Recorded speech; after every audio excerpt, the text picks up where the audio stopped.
ही घे. ही सगळी खोकभर तिकीट तुमची आहेत का? नाही, ती रेल्वे स्टेशनच्या मालकीची. काका, मी पण मोठी होऊन तिकीट कलेक्टर होणार. माझ्या धाकट्या मुलालाही तिकीट खूप आवडतात. तोही मला नेहमी हेच म्हणत असतो. मग तुम्ही दोघंही एकत्रच काम कराल.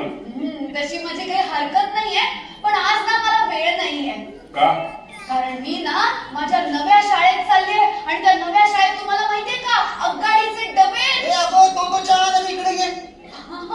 का सांग? हे काय काका, उद्या भेटू. तेवढ्यात तिला एका छोट्याशा शाळेचं फाटक हळू दिसायला लागलं. तो ज्या पूर्वीच्या शाळेत जायची त्या शाळेच्या दाराला सिमेंट कॉन्क्रीटचे मोठे खांब होते आणि त्यावर शाळेच्या नावाची मोठी पाटी होती. पण या नव्या शाळेच्या दाराला दोन छोटेसे खांब होते आणि त्यावर फांद्या आणि पानं उगवली होती. कारण हे दार म्हणजे चक्क दोन झाडच होती.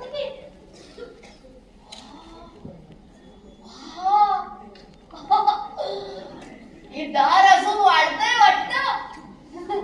हे बहुतेक टेलिफोनच्या खांबापेक्षाही उंच होईल असं दिसतंय. अरे, हे काय आहे?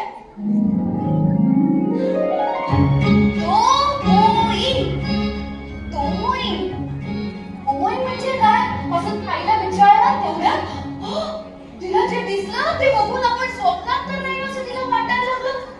त्यांच्या समोर एक मोठी आगगाडी होती. का सांग? चल आपण तिकडे त्या शाळेमध्ये वर्ग म्हणून आगगाडीच्या 6 जुन्या डब्यांचा उपयोग केला होता. तो चालला. ती आगगाडीतली शाळा म्हणजे स्वप्नात असल्यासारखं वाटत होतं. चल ना आपण तिथे जाऊयात ना.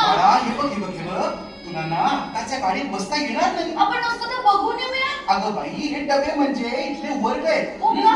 आणि बघ, आपण ना अजून तुझं नाव शाळेत घातलंच नाही. पण तिकीट तर काढू देऊ. अगं बाई, बघ, तुला जर खरंच डब्यात बसायचं असेल ना तर तू आधी मुख्याध्यापकांशी नम्रतेनं आणि नीट बोलायला हवंस. मी नीटच बोलते.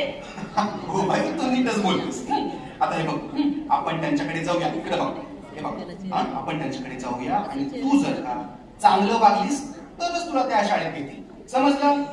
प्रॉमिस? या सकू? हाय, याच. कासा एक शेवटचं सांगू? शेवटचं ऐक ना. मला ही तोमोई शाळा खूप आवडलीये. बसू दिलं नाही म्हणून खरं तर तो शाळेला खूप वाईट वाटलं होतं. पण तिनं आई म्हणेल तसं ऐकायचं ठरवलं होतं. आणि दुसऱ्या बाजूला आईच्या मनात आलं की हिला सांगावं की तिच्या आवडण्या